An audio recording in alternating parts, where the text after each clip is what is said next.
Na lista dos 5 maiores importadores de carne bovina produzida aqui no Brasil estão o Egito e os Emirados Árabes Unidos. Os dois países aumentaram as compras do produto nos 7 primeiros meses deste ano. Renata, quais são os detalhes dessa informação? Zaidan, segundo dados da Abrafrigo, que é a Associação Brasileira de Frigoríficos, os números incluem carne bovina in natura e também a processada.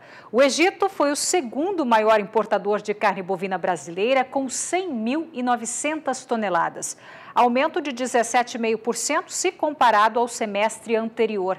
Já os Emirados Árabes fizeram importações quase 4 vezes maiores, se comparado ao ano passado, com 57.100 toneladas.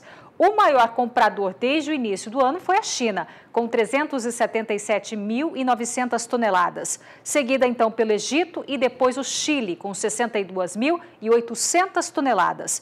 Os Emirados ocuparam a 4ª colocação no ranking de importadores, seguidos do Irã e também da Rússia. Aliás, a Rússia foi destaque de crescimento, viu, com 37.500 toneladas importadas. Zaidan?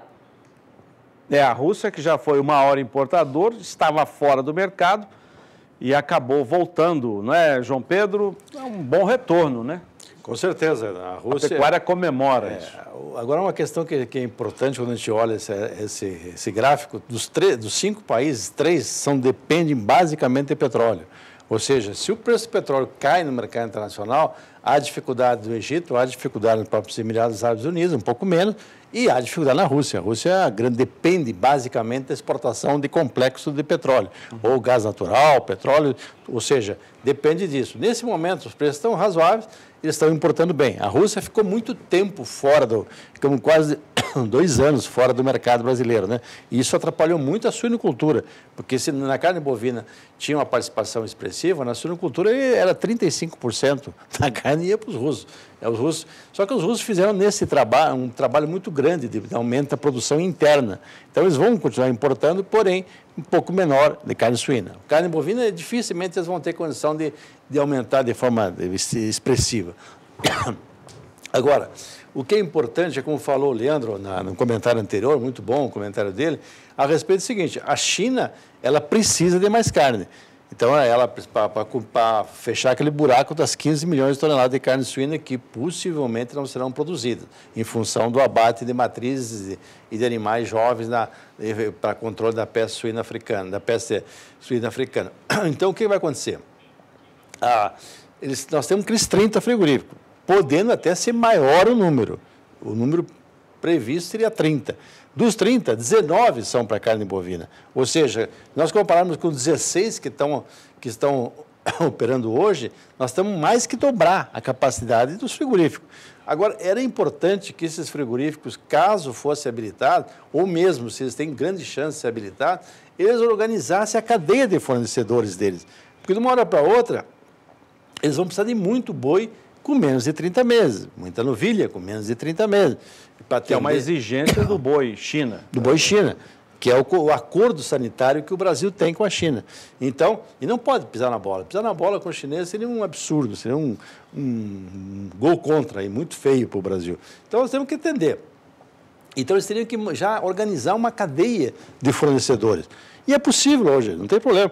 Os principais estados produtores do Brasil, hoje com o aumento dos cruzamentos, com suplementação, creep feed, desmamar bezerros com mais de 240, 250 quilos, está fácil fazer isso aí. Então, eles teriam que pensar já em termos de organização dessa cadeia. Agora, quando você olha as carnes, nós estamos falando em carne bovina.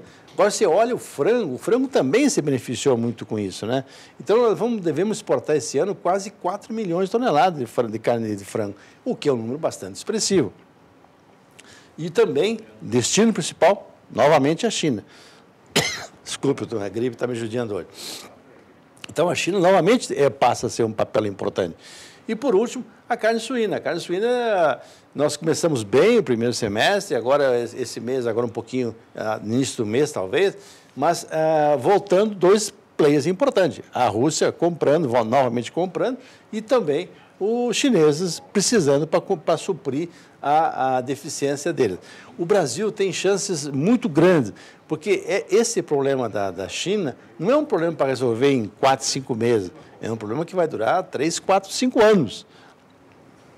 Ou seja, nós teremos pela frente 4, 5 anos que vão dar uma revolução na pecuária. Por quê? Nós vai ter uma demanda de animais mais novos, os frigoríficos têm que remunerar melhor o criador, vai aumentar a tecnologia na criação de bovinos, seja na recuperação de pastagem, seja no uso de IATF, disseminação, cruzamento industrial, dentro do Nelore, uma preocupação de cada vez ter animais mais precoces. Nós vemos nos leilões aqui, né, novilha com 14 meses, prenha. Ou seja, isso é um avanço significativo. E um outro detalhe importante, que a pecuária brasileira, a revolução que está ocorrendo na pecuária é extremamente importante nesse momento, porque no passado, um bovino, ele precisava 10 quilos de matéria seca para produzir 1 quilo de peso vivo. Hoje, tem animais com menos de 4 quilos de matéria seca produzindo 1 quilo. Ou seja, olha o avanço genético que deu. Isso ocorreu muito na avicultura, ocorreu muito na suinocultura. E nesse momento está vindo para a bovina. Está vindo para o animal, você tem cada vez mais necessidade de ter mais bezerro, essas novilhas entrando, dando condições de procriar mais cedo, atende essa demanda. Legal.